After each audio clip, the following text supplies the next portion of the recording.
This week's episode was brought to you by Tatum and Joseph Walker. It's with the mighty support of listeners like you that we get to keep making podcasts about esoteric Easter eggs, demons, fairies, Aleister Crowley, and Satan every week.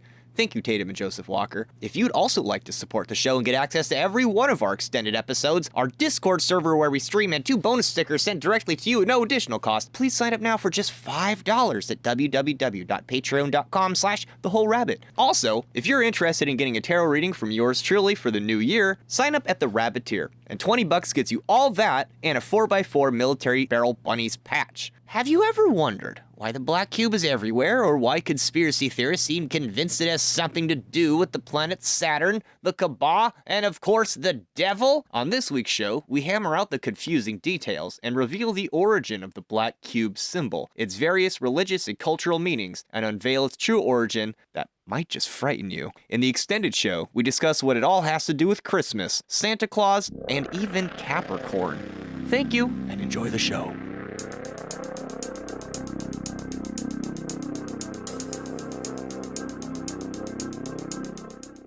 Whew.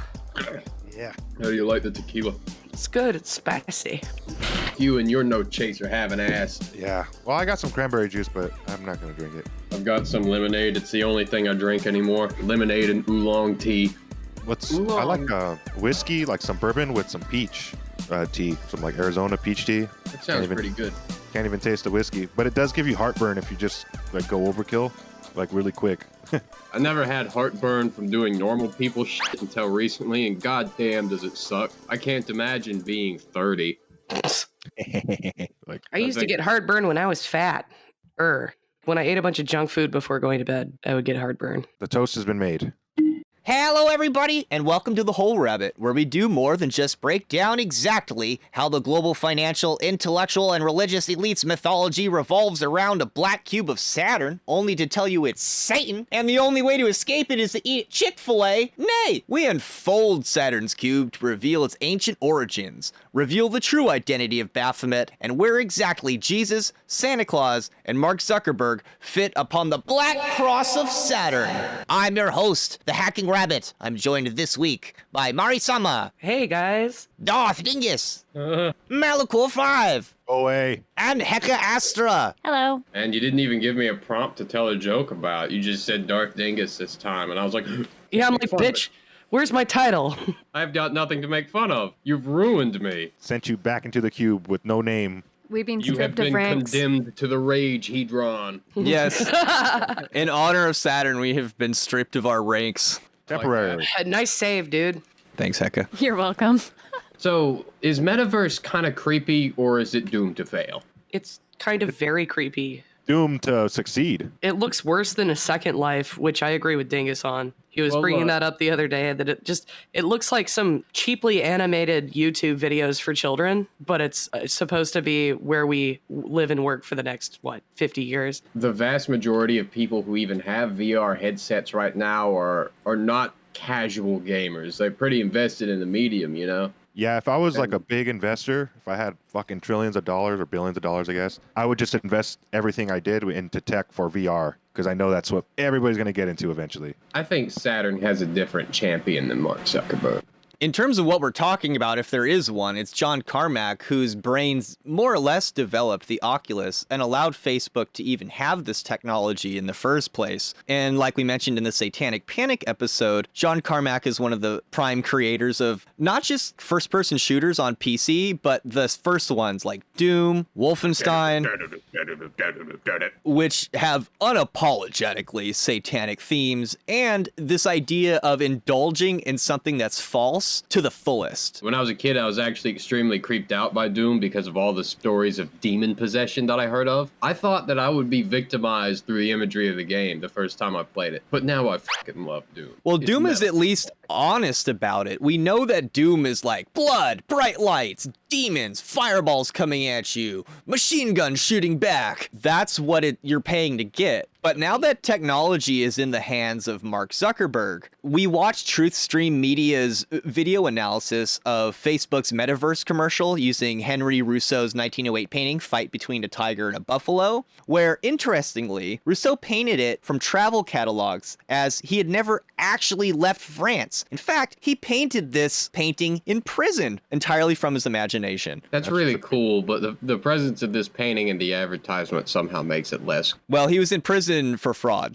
That's pretty dope. I always felt like if I could succeed in life, I would love to be a successful fraudster. If you look at the Facebook commercial, you see Saturn being used to announce the metaverse on their Twitter. And during this extended commercial about the metaverse, you see Mark Zuckerberg sitting across the table from some assistant of some kind, and they're sitting at this black cube-like surface with this blue laser thing in the background creating a ring. And the use of Saturn in the commercial itself is obvious, where you have Saturn being the primary planet with its big rings as the sun is setting and the moon is rising. There's a hexagon portal in the water. Do you know what the death knell for Sega as a console developer was? What? It was their release of the Sega Saturn. Oh, yeah. It was so famously botched that it just destroyed the goodwill that any third-party developer would have had for them, and the public as a whole. But it also strikes me as interesting because, like, here you see that Mark Zuckerberg has, at least in his spare time, picked up some occult study. And this commercial in and of itself is, to me, a clear attempt at spell work on the part of Mark Zuckerberg. It's kind of in the same vein as chaos magic, where he's using sigils charged by people witnessing them but not noticing. A robot, like an android, that's just carrying out programming, and it's the programmers that know. I think the nature of the code that's being used to project all this stuff into the program and all that stuff, it's got to reflect some Saturn math for sure. So what is this black cube of Saturn? To begin our story, we go back to ancient Israel. It's Friday, and the sun is beginning to set in the west. You're hurrying home with candles to light for the Shabbat. You're looking forward to getting home because your wife has been carefully preparing the gefilte fish all day. After all, picking the bones out of your teeth constitutes his work, and the gefilte fish is essentially a stuffed fish with no bones, so you can be guaranteed to not break the rules. But first, you have to get home. You're in a hurry because after sundown, being the practicing Jew you are, the act of carrying, specifically between private and public domains, is explicitly forbidden. Your street has a number of erev, a sort of elevated wire enclosure, which connects various domiciles and walkways to allow for some wiggle room for the mothers to carry food or children through otherwise semi-public areas, which, because of the erev line, are now bound together as one private domain. Besides not carrying anything between domains, you're also not allowed to carry anything more than 4 cubits while you're in a public area. This is not a joke. Everybody takes these rules seriously because, as a Hebrew, obeying the Sabbath and keeping it holy is, after all, one of the 10 commandments given to Moses by God himself on Mount Sinai. In return for helping your ancestors escape Egypt, there were some rules to follow. Uniquely, however, this one is actually explained adequately. It's Bible time. It's Bible time. It's Bible time. Yeah. And if the congregation would please open their Bibles to the book of Exodus, chapter 20, verses 8 through 11. Remember the Sabbath day to keep it holy. 6 days shalt thou labor and do all thy work. But the 7th day is the Sabbath of the Lord thy God. In it thou shalt not do any work, thou, nor thy son, nor thy daughter, thy manservant, thy maidservant, nor thy cattle, nor thy stranger, nor thy that is within thine gates. For in 6 motherfucking days the Lord made heaven and earth, the sea, and all that in them is, and rested the 7th day. Wherefore the Lord blessed the Sabbath day and hallowed it. So that's where the stuffed fish comes in. The punishment for doing work on the Sabbath is punishable by sentences that range up into death by stoning, which, as you've observed, is a mightily unpleasant way to go. After all, it's kind of a schmutz move because if you and all your people complete just 2 years of Shabbat correctly, the Jewish Messiah will arrive. So the word Shabbat derives from the Hebrew verb shavat, which is translated as rest, a noun or a verb. Other significant connotations are to shevet, which means sitting or staying, and Sheva, meaning 7, as Shabbat is the 7th day of the week. The other days of the week do not have names, but are called by their number, which I found this interesting. This explains why Saturday, literally, it's actually the real rest holy day. Yes. And the Bible actually fudges this because of the Roman influence on the Bible. I just found that really interesting. Yes. You got a whole lot of nerve calling me on Shabbat. I ought to get some of my Jewish to come up beat your ass. Oh my God, I saw that. That was funny. But like, in all seriousness, there are a few Christian sects that actually do worship on Saturday, including Jehovah's Witness. I would argue that Jehovah's Witness is not a Christian sect. Well, in Mormons, it's like a lot of people are based on, that. And then I've heard of some Orthodox churches also practicing on Saturday, the real Sabbath. It's for this reason. All of North America has Saturday as the end of the week. Like in Europe, the standard is Sunday is the end of the week. Sunday, we're perceived as the end of the week because then you have to go back to work the next day. So that's why Sunday became the rest day in like the secular world. Even in Quebec, in Canada, the week starts on Monday. Y'all actually changed it to reflect how people actually respond to the week. That always seems so weird and arbitrary to me. Like, of course the fucking week begins when I go back to work. It fits. It fucking fits. It's why everyone hates Mondays. Somebody has a universally. case of the Mondays. They would just have names for each day of the week. And the Hebrews called Saturn Sabbath, and it means the restful one, whose name is parallel once again to the 7th day, the day of rest. Some sources say it embodies time itself, remaining silent and still amongst time's passage, drawing all endeavors to close. It's like associated with death or like an ending force of nature.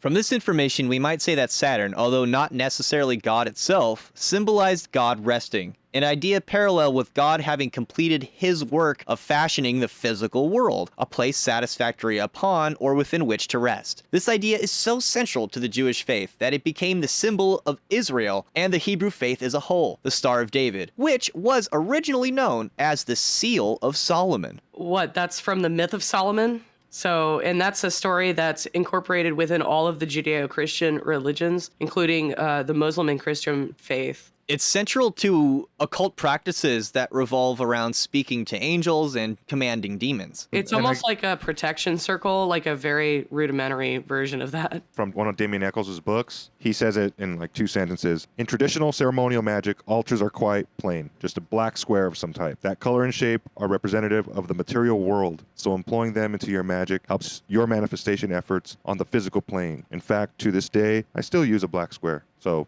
summing up the Kabbalistic approach to it. But aside from that, the black color, I mean, in art theory, if you're mixing color for a painting, black contains every pigment. And when you're talking about light, black absorbs every single color pigment that we see. So black, it embodies the entirety of our physical experience. That's the same reason why in the summertime, when you wear black, it makes you feel hotter because it's absorbing more light. Or your black car will burn you. Literally, the steering wheel will burn you if it's black. It hurts.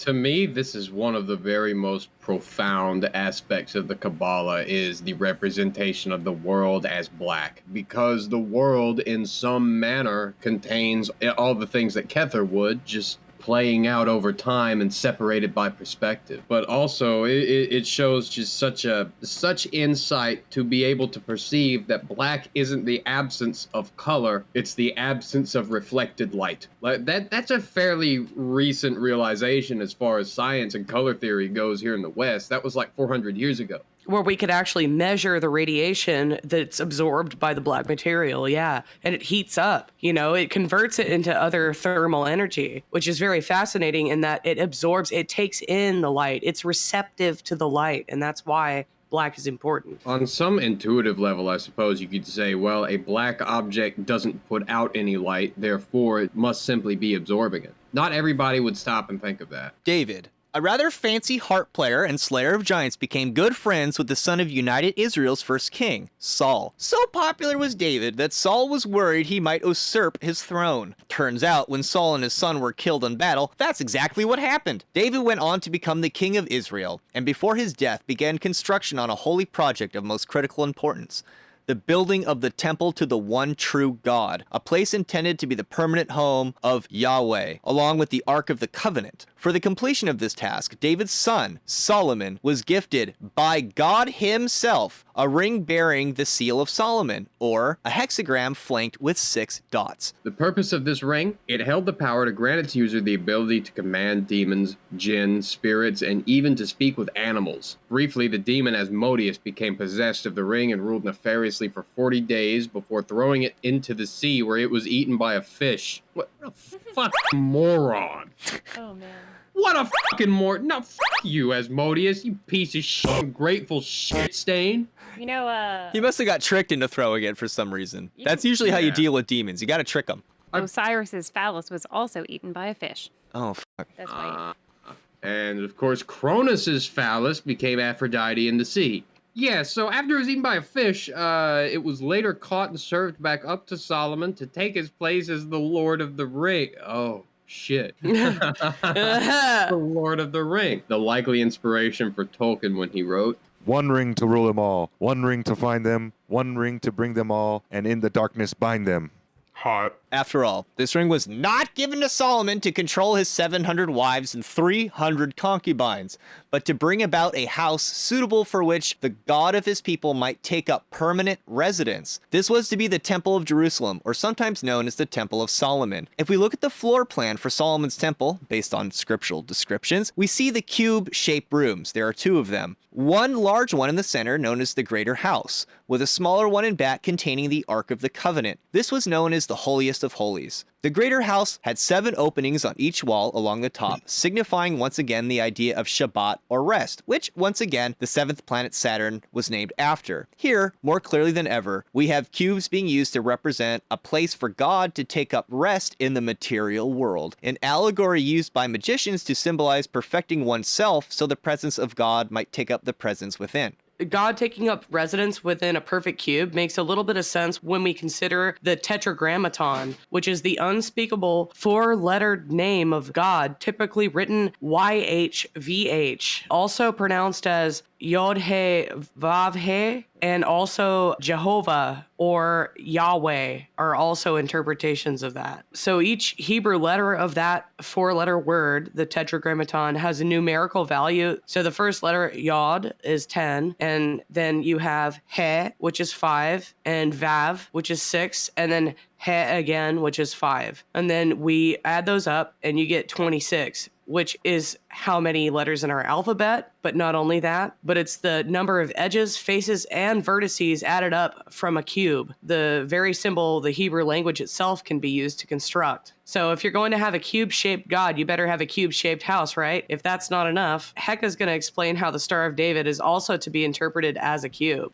I just wanted to break it down super easily in case there's, people who don't understand the connection between the Seal of Solomon and the Black Cube of Saturn. So I'd like to invite the listeners to try out this next segment themselves with a pen and paper, or to visualize what I'm going to describe in their heads. So let's take a quick look at the hexagram. That's the Star of David or Seal of Solomon that was just mentioned. It's the 6-pointed star. It looks like 2 equilateral triangles overlaying each other, one pointing upwards and another pointing downwards. We see it commonly associated with Israel, Jewish symbolism, and like we were saying before, King Solomon, Solomonic magic. We know that the upwards triangle and inverted triangle can be interpreted as meaning as above, so below. It also holds the alchemical elemental symbols of earth, which is an inverted triangle with a horizontal line through it. It has water as an inverted triangle, air, a triangle with a horizontal line through it, and fire as a triangle. So if you look at the negative space in the center of a hexagram, the 6-pointed star, you'll see a hexagon. This hexagon occupies the 7th space,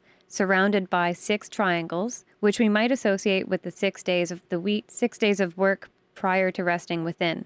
Likewise, if we connect the 6 points of the hexagram, we also get a hexagon, the same shape we see swirling on the north pole of the actual planet Saturn. Obviously, hexa means 6 or having 6.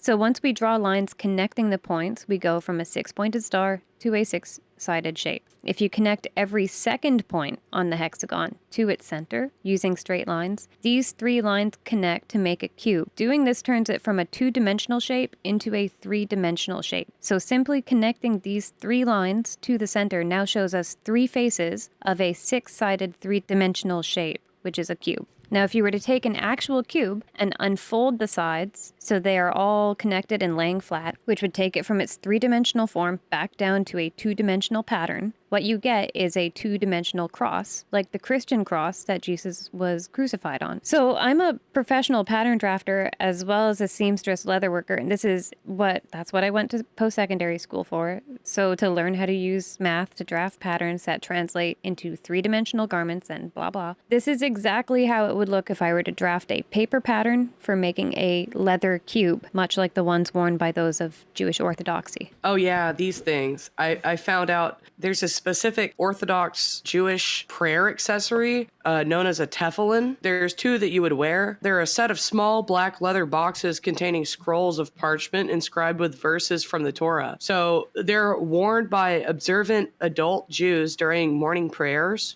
They are also wrapped around your arm. I believe you have your forearm and there's one around your forehead. And the one on your forehead goes across your third eye. And then the one on your arm goes across like your bicep, like your forearm. And they're wrapped 7 times with a black ribbon and you wrap them onto your body. In Orthodox communities, usually they're worn solely by men. Tefillin, these black boxes, are worn for any time-bound commandment. So any kind of prayer that is commanded to be made, they would wear it. So like that's why it's performed at a specific time. Like your morning prayer is bound by a time frame. So that's why they wear them. I think another interesting point about the way that this ribbon is wrapped around 7 times, it's also wrapped around the middle finger, which is the finger of Saturn.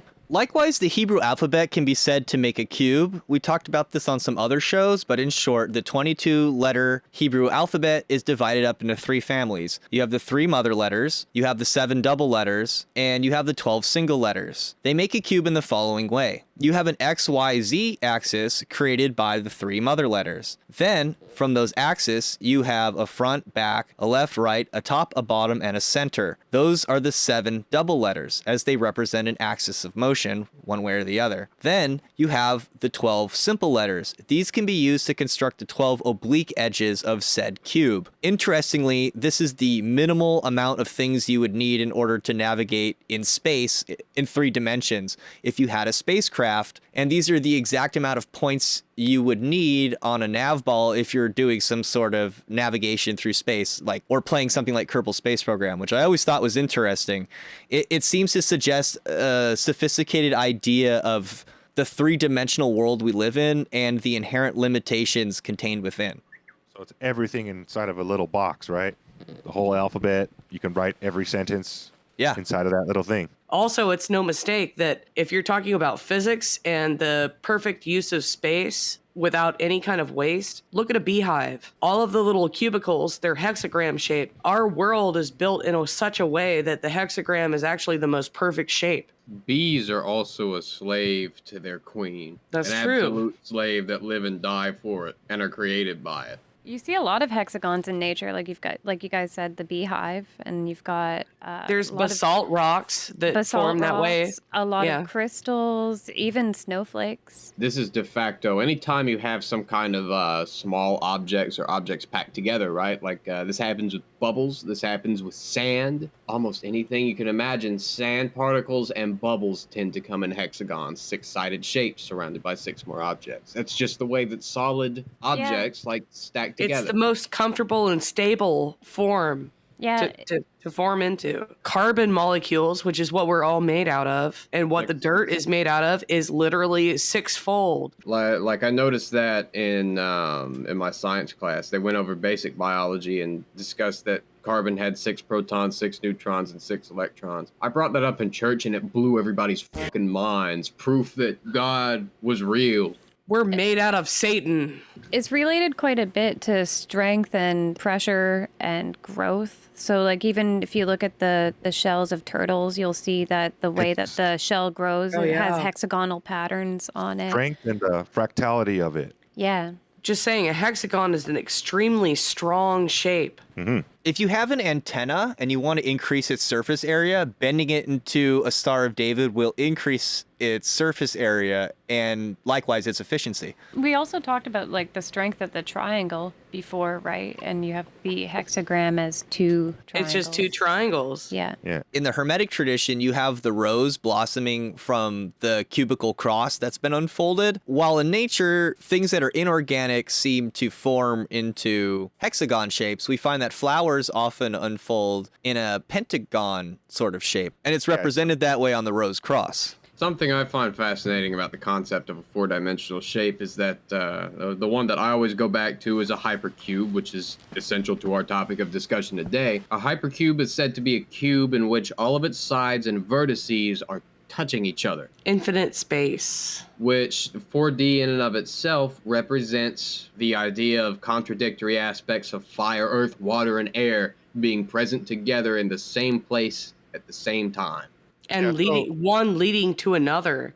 If you go straight down through the hypercube, you'll end up at the top of it again. It's a very sound idea, and I think all cultures really understood this. And, it's like the Kaaba, like we said before, and devout Muslims actually circumambulate around it 7 times in their pilgrimages, to build up charge. They actually do it in counterclockwise direction, if so you want to know, so that they can strengthen the bond with God. In witchcraft, the direction you stir is essential. Yeah, invoking or banishing. So we're talking about the black cube of Mecca, right? Yes. Yeah, the Kaaba. Oh, shit. Okay. So what we're talking about is the Kaaba, which is the black cube that is walked around counterclockwise 7 times by those of the Islamic faith. It's an essential aspect. It's a pillar of their religion. They have to go on the pilgrimage if they have the means to do so. It's a requirement.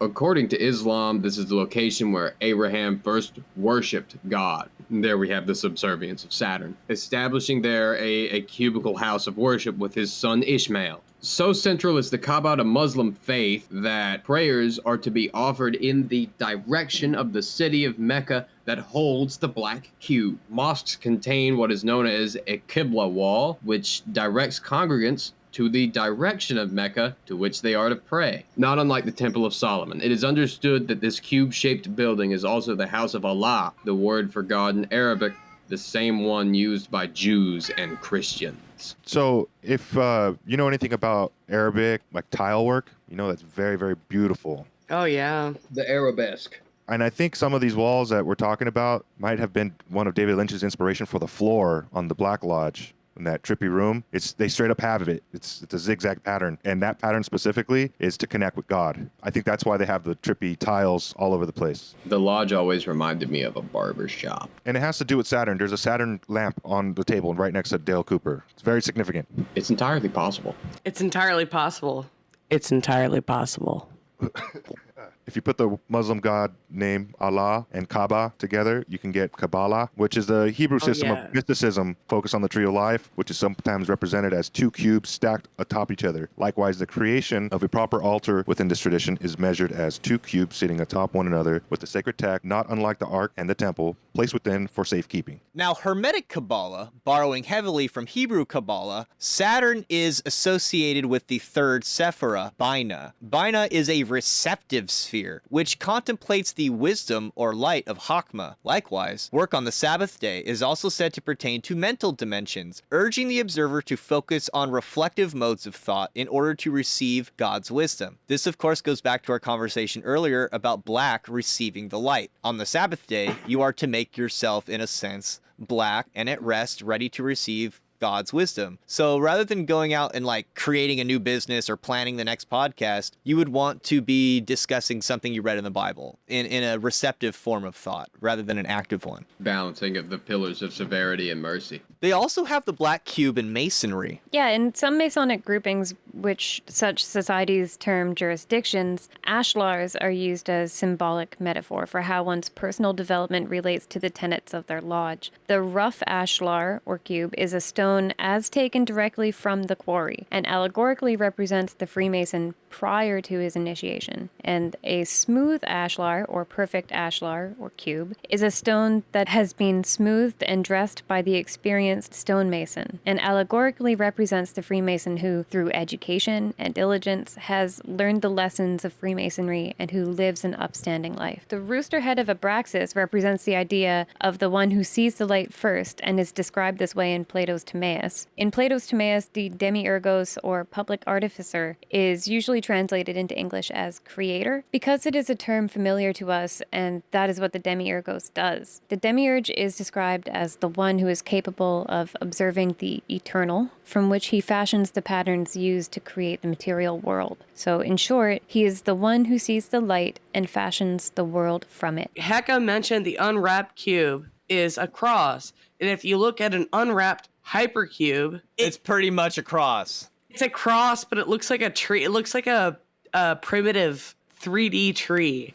Well, in the Dali painting, there is a man crucified on his unwrapped hypercube.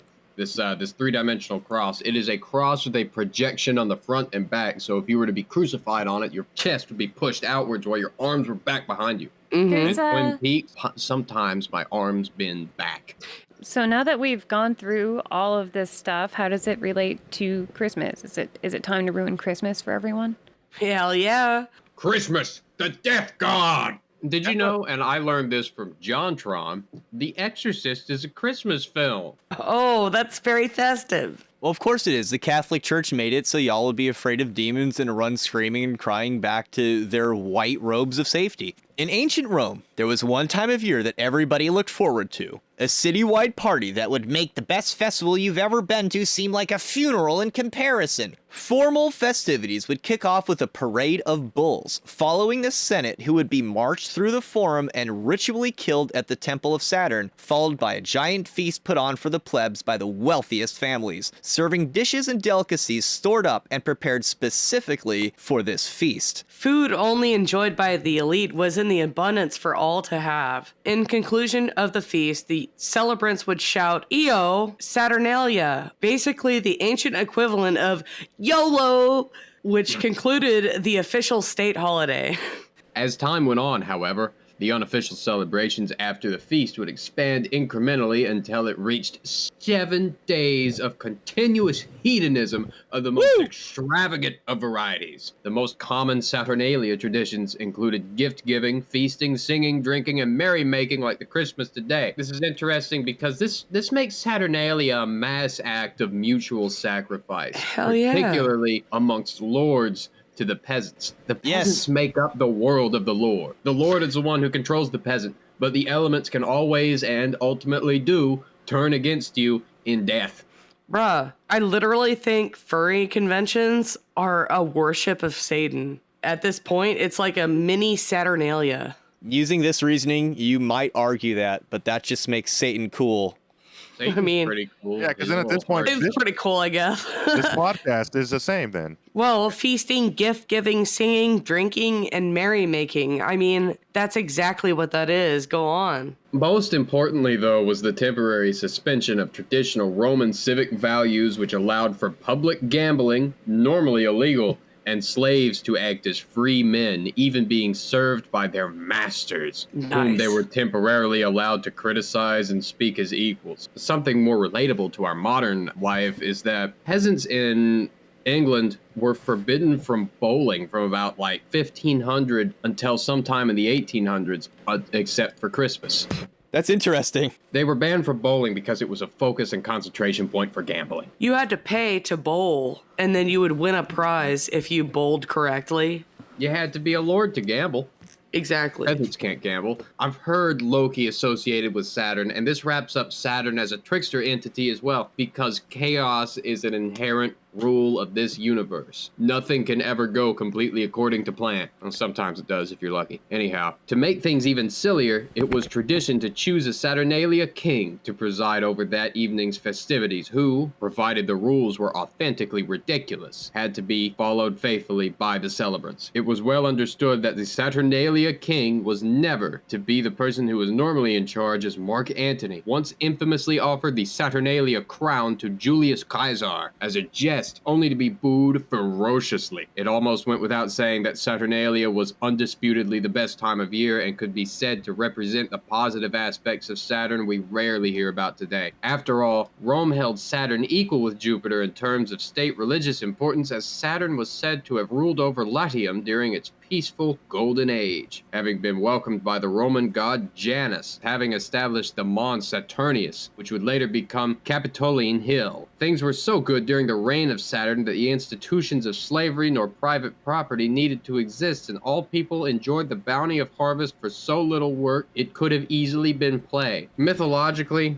or at least as occultists and pagans today, we attribute Pax Romana to Rome's acceptance and reintegration of a spurned Greek god, Cronus. They accepted Saturn. And Saturn and all of its attributes includes like the subjection of one to a higher authority, which is another rule of this universe. Even the king of the world has to subject to the elements. You have to bend the knee to Saturn. You gotta party sometimes. Well, this almost makes Saturn into a spirit of Eden. We know that Elysium in the afterlife is portrayed as something like a big field that you get to work in, which sounds like kind of a raw deal, but it is vaguely associated with this golden age of Saturn where everything is just there for the taking. This was the Edenic joy meant to be shared on Saturnalia and can still be felt in the form of the Christmas spirit today. Far from how he's used in astrology as a malefic, Saturn to the ancient Romans was a god of generation, plenty, wealth, agriculture, periodic renewal, dissolution, and liberation. King Saturn is traditionally depicted upon a throne, bearing a scythe to emphasize his rule over the harvest and, by extension, seasons and time. Every fall we have a golden age of Saturn.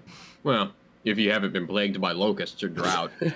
Well, it's obvious that the Romans and the Greek obviously shared certain types of archetypes of gods. So the Roman Saturn was related to the Greek Kronos, who, interestingly, prior to his rule over the mythological Golden Age, castrated his sky daddy, who was Uranus, and serves as another explanation for the sickle that he bears. Also, we have in ancient Egypt, often the source of Greek myth is Osiris, which presides over the same domain that does Saturn for the Romans, but rather than castrating, it is Osiris who is castrated by his brother Set, only to have it replaced with a golden phallus made by his sister. After putting the rest of him back together, he creates Horus, the god of the sky, before descending to the underworld to take his throne as the personification of the ultimate judgment therein, presiding over the weighing hearts and the duat, which itself was said to be his body. Interestingly, Cronus ends up in Tartarus after being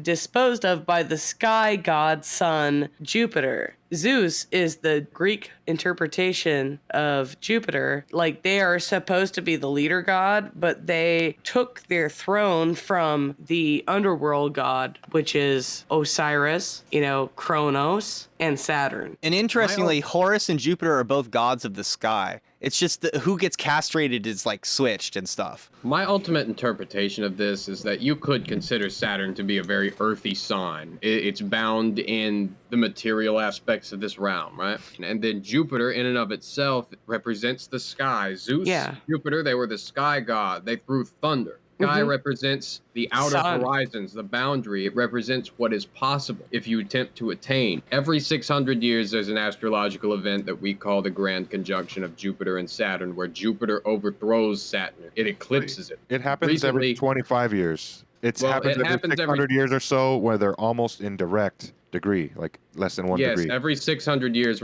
is where it's in a perfect eclipse occurs every 600 years of these two planets, and recently in 2020 it occurred in Aquarius. So back to what Mari was saying about Osiris's connections to Saturn, it doesn't end there. Like, it goes much deeper than that. One of Osiris's titles was the twin lion, which when depicted in hieroglyphics is known as an Aker lion and shows two lions facing opposite directions of the horizon. They are the guardians of the horizon, designated as yesterday and tomorrow. Often Osiris is depicted as resting on a lion funerary bier, or a bier that shows the Aker lions. So the Egyptian word for lion is Sab'ah, which is also the same word for the number 7. The significance of the number 7 is also intimately identified with Osiris in Egypt. Likewise, Osiris quite literally rests on 7, being that the lion itself is his funerary bier. You can see these depictions in funerary texts and pyramid texts and the like. There are 7 cubes in a hypercube as well. Considering Saturn is known as Sabbatai to the Hebrews and means both 7 and rest, as in throne, there seems a likely association. Furthermore, in Hebrew Kabbalistic mysticism, the order of angels associated with Bina, the sphere of Saturn, are the Aralim, or thrones, and are led by Zavikiel, the beholder, or the eye of God. Brings us to Horus, who has some dope-ass eyes, let me tell you about that. Well, or, I guess, Heka. It brings us back to Osiris again. One of the forms of Osiris was as a ram-headed god named Benebjed. Benebjed translates Ba of the Lord of the Djed. We'll bring that up later. Thus, the ram was regarded as sacred to Osiris. So many depictions of Benebjed, Osiris, also show the deity with 4 ram heads, one facing in each direction. A sacred ram was kept in Djedet, the city of Djedet, as a living incarnation of Osiris as Benebjed. And likewise, in the city of Djedet, there was another prominent deity who was a fish goddess named Hatmahit. She's sometimes referred to as an aspect of Isis. Her name, Hatmahit, translates to foremost of the fish, or she who is in front of the fishes. Benebjed derives his authority through the marriage and union of his divine feminine consort, Hatmahit. And the Greeks referred to the city of Djedet as Mendes. And the ram deity of Djedet was then dubbed the goat of Mendes by the Greeks. The union of the ram Benebjed and the fish Hatmahit, or the goat and the fish combined, can be seen repeated in the well-known image of Capricorn, which is half goat and half fish. And Capricorn's ruling planet is Saturn. This pairing of deities was well known to the Greeks and was said to generate the child Horus, or Harpocrates. According to conspiracy theorists everywhere, that's whose eye is really in the triangle. This is made more compelling by the fact that the Hebrew letter associated with the devil card in the tarot is ayin and means eye. And furthermore, Osiris's hieroglyph is a throne and an eye. So I was looking at the history of alchemical symbols and discovered that the crosses on Mercury, Venus, and Saturn were added in the late 15th or 16th century. And according to Maunder, the crosses were added as an attempt to give a savor of Christianity to the symbols of the old pagan gods. So the alchemical symbol for the sun, if we look at it, it's nearly identical to the Egyptian hieroglyph for the sun. I was thinking about the symbol for Saturn without its cross, and it only took me a moment to realize that it's almost identical to the throne hieroglyph, which has been used for Osiris since at least 2300 BCE, and it even has a little footrest that curves out at the bottom. This also corresponds to the resting of God on the 7th day. God rests and rules upon a throne. And likewise, Isis's hieroglyph shares the throne in common with her husband's hieroglyph. The Baphomet is also shown as being seated, and the union of Osiris and Isis in the aforementioned forms are represented in the Baphomet as the scales of the fish and the goat's head, as well as Baphomet's androgynous nature. And we also see the wings of Isis and the Djed Pillar raised above the head. Eliphas Levi himself called Baphomet's figure the Baphomet of Mendes. He described it as the following. The goat on the frontispiece carries the sign of the pentagram on the forehead, with one point at the top, the symbol of light, his 2 hands forming the sign of Hermeticism, the one pointing up to the white moon of Chesed, the other pointing down to the black one of Gevurah. The sign expresses the perfect harmony of mercy and justice. His one arm is female, the other male, like the ones of the androgyne of Kunraf, the attributes of which we have to unite with those of our goat because he is the one of the same symbol. The flame of intelligence shining between his horns is the magic light of the universal balance, the image of the soul's elevation above matter as the flame, whilst being tied to matter, shining above it. The beast's head expresses the horror of the sinner, whose materially acting solely responsible part has to bear the punishment exclusively because the soul is insensitive according to its nature and can only suffer when it materializes. The rod, standing instead of genitals, symbolizes eternal life. The body covered with scales represents water, the semicircle above it the atmosphere, the feathers following above the volatile. Humanity is represented by the 2 breasts and the androgyne arms of the Sphinx of the occult sciences. So if you listen to what Eliphas Levi says himself, he tells you that the Capricorn Satan Baphomet goat is Osiris. It's also interesting because the hermaphrodite, which is the male and female human, is one of the symbols of completion in alchemy, wholeness. Specifically, the Baphomet is Benebjed's union with Hatmahit. That is the power of the union of the two together, hence the androgyne. Baphomet, like the hypercube, is a being containing contradictory elements in balance. It's all contained within the devil card. You have the throne, you have the Hebrew letter ayin, which means eye, you have the male and the female. He's lighting a fire under the man's ass. Chained to the throne. Yeah, if you want to get it from the source, Transcendental Magic by Eliphas Levi. It's an old-ass book, but a lot of our magic today is based off of it. And that's the origin of the goat fish. The Greeks knew about it. It was Osiris. Osiris is the devil. Christmas is a satanic festival. Well, this Jesus is the devil. This does relate directly to Christmas, what we just talked about. So And Osiris. eat all the Chick-fil-A you want, you're still going to hell. Thank you, everybody. Eat carrots and shoot lasers.